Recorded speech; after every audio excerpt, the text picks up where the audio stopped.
বক্তব্য রাখার জন্য আহ্বান জানাচ্ছি বিরোধী দলীয় চিফ হুইপ মোহাম্মদ নাহিদ ইসলাম, 184, ঢাকা 11। বক্তব্য রাখুন। বিসমিল্লাহির রহমানির রহিম। ধন্যবাদ মাননীয় স্পিকার। জুলাই গণ অভ্যুত্থান এবং জুলাই যোদ্ধাদের উপর আনীত শোক প্রস্তাবের উপর আলোচনা করার সুযোগ দেওয়ার জন্য। আজকের দিনটি আমাদের জাতীয় জীবনে অনেক ঐতিহাসিক একটি দিন, ব্যক্তিগতভাবে আমার জীবনেও। 2024 সালের 5ই আগস্ট তথা 36শে জুলাই শাহবাগ থেকে ছাত্র জনতার মিছিল নিয়ে আমি এবং আমার সহযোদ্ধারা এই জাতীয় সংসদের প্রাঙ্গণে আমরা এসেছিলাম। ছাত্র জনতাকে সাথে নিয়ে ফ্যাসিস্ট মুক্ত করেছিলাম এই মহান জাতীয় সংসদকে। সেই দিন আমাদের ভূমিকা ছিল বৈপ্লবিক। আজকে একটা ভিন্ন প্রেক্ষাপটে গণতান্ত্রিকভাবে নির্বাচিত হয়ে আজকের এই মহান জাতীয় সংসদে কথা বলতে পারছি, সেজন্য মহান আল্লাহ তাআলার কাছে এবং জুলাই গণ অভ্যুত্থানের সকল শহীদদের কাছে কৃতজ্ঞতা প্রকাশ করছি। মাননীয় স্পিকার, হাজারো শহীদের রক্ত মারানো আর অসংখ্য আহত পঙ্গু দেশপ্রেমিকের সর্বস্ব ত্যাগ করা মহান গণ অভ্যুত্থানের ফসল এই সংসদের অভিভাবক হিসেবে নির্বাচিত হয়ে আপনাকে অভিনন্দন জানাচ্ছি। মাননীয় সংসদ নেতা, মাননীয় বিরোধী দলীয় নেতা এবং মাননীয় বিরোধী দলীয় উপনেতা এবং সকল মাননীয় সংসদ সদস্যদেরও অভিনন্দন জানাই। আমি শ্রদ্ধার সাথে স্মরণ করছি আমার সেই ভাই বোনদের যারা নিজের বুক বুলেটের সামনে উন্মুক্ত করে দিয়ে আমাদের আবারও স্বাধীন করে নিজেরা স্মৃতি হয়ে গিয়েছেন।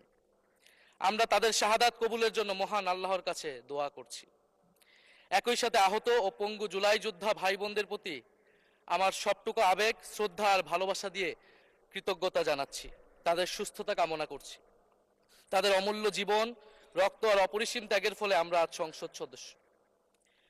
24-এর গণ অভ্যুত্থানের বৈষম্য বিরোধী ছাত্র আন্দোলনের নেতৃত্বে অংশ নিয়েছিল ছাত্র, শ্রমিক, কৃষক, শিক্ষক, অভিভাবক, সাংস্কৃতিক কর্মী, আলেম সমাজ, তরুণ সেনা অফিসার ও সৈনিকগণ ও প্রবাসী বাংলাদেশি ভাই ও বোনেরা।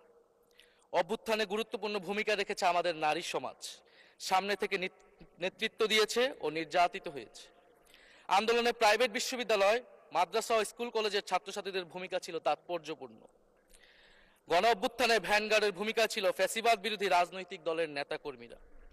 স্মরণ করছি ছাত্রদল, ছাত্র শিবির, ছাত্র শক্তি, ছাত্র অধিকার পরিষদ এবং বিভিন্ন ইসলামপন্থী ও বামপন্থী ছাত্রকর্মীদের যারা সাহসিকতার সাথে লড়াই করেছিল বৈষম্য বিরোধী ছাত্র আন্দোলনে।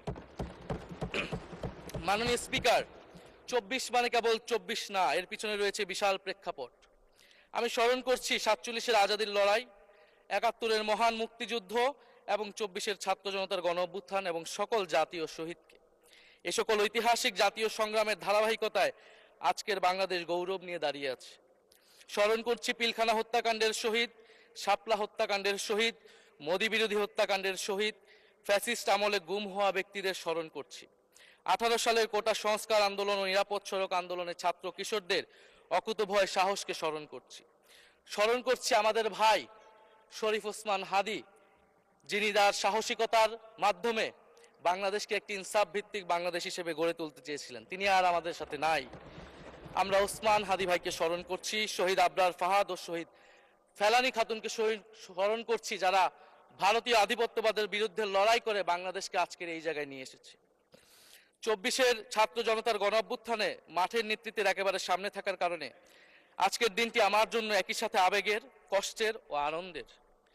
আমাদের সংগ্রামের সাথী শহীদ আবু সাইদ, শহীদ মুগ্ধ, শহীদ ওয়াসিম, 4 বছরের শিশু আহাদ, 6 বছরের শিশু রিয়া গোপ সহ প্রায় 150 শিশু শহীদ। মাননীয় স্পিকার, পুলিশের এপিসি থেকে ফেলে দেওয়া শহীদ ইয়ামিন, সাভারের আশুলিয়ায় ভ্যানের উপর জীবন্ত অবস্থায় আগুনে পুড়িয়ে মারা কিশোর শহীদ সজল সহ অগণিত মানুষের স্মৃতি আমাকে প্রচন্ডভাবে নাড়া দিচ্ছে। মাননীয় স্পিকার,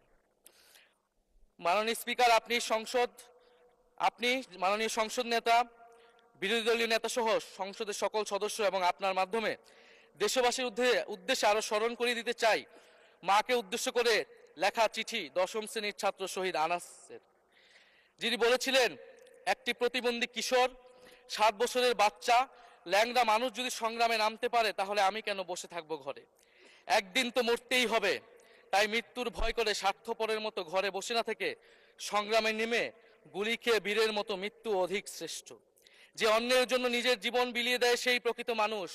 আমি যদি বেঁচে না ফিরি তবে কষ্ট পেও না, গর্বিত হয়েও জীবনের প্রতিটি ভুলের জন্য ক্ষমা চাই। আনাস তার মাকে এই চিঠি লিখে রাস্তায় নেমে গিয়েছিলেন, শহীদ হয়েছিলেন মাননীয় স্পিকার, যাদের আত্মত্যাগের কারণে আজকে আমরা এখানে বসে কথা বলতে পারছি।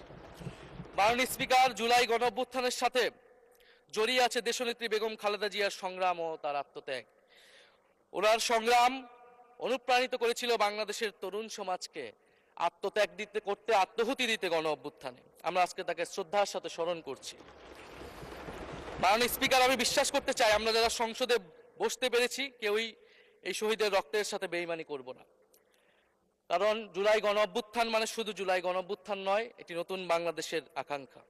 গণভোটের রায় অনুযায়ী আমরা যেমন সংসদ সদস্য, একইভাবে সংবিধান সংস্কার কমিশনের সদস্য। আমাদের সরকারি দলের বন্ধুরা অবিলম্বে সংবিধান সংস্কার কমিশনের সদস্য হিসেবে শপথ নেবেন বলেই আমরা বিশ্বাস করি। আমরা একই সাথে গণতান্ত্রিক সংস্কারগুলো সাধন করতে চাই। 70% মানুষ গণভোটে তাদের রায় জানিয়ে দিয়েছে মাননীয় স্পিকার। গণতন্ত্রে জনতার রায় সার্বভৌম, তার উপর কোনো আইন বা বিধান চলতে পারে না। মাননীয় স্পিকার, আমরা বিচার চাই, জুলাই গণহত্যার বিচার চাই, শরীফ ওসমান হাদি হত্যার বিচার চাই, গুম খুনের বিচার চাই, বিগত সময়ে হওয়া লুটপাট এবং দুর্নীতির বিচার চাই। জুলাই মানেই নতুন বন্দোবস্ত, গণতান্ত্রিক অন্তর্ভুক্তিমূলক বৈষম্যহীন দেশ। জুলাই মানে আধিপত্যবাদ মুক্ত, ফ্যাসিস্ট মুক্ত দেশ। জুলাই মানে মানবিক মর্যাদা ও দায় ও দরদের বাংলাদেশ। মাননীয় স্পিকার, আমি শেষ করবো একটি কথা বলেই। আজকে সবাই এক বাক্যে স্বীকার করে নিয়েছেন যে জুলাই গণ অভ্যুত্থানের শহীদদের কারণে আমরা এই মহান সংসদে বসতে পেরেছি এবং এই মহান সংসদে আমরা সকলেই ফ্যাসিবাদ মুক্ত, ফ্যাসিবাদ বিরোধী লড়াইয়ের সৈনিকেরা এখানে আসিছি। আপনার প্রতি নিবেদন থাকবে কোনো ফ্যাসিস্ট তার দোসর যাতে আজকের এই মহান সংসদে বক্তব্য দিয়ে সংসদকে কলুষিত করতে না পারে। আমরা ফ্যাসিস্ট মুক্ত, আমরা ফ্যাসিবাদের দোসর মুক্ত জাতীয় সংসদ চাই। মাননীয় স্পিকার, আপনাকে ধন্যবাদ। ইনকিলাব জিন্দাবাদ। ধন্যবাদ মাননীয় বিরোধী দলীয় চিফ হুইপ।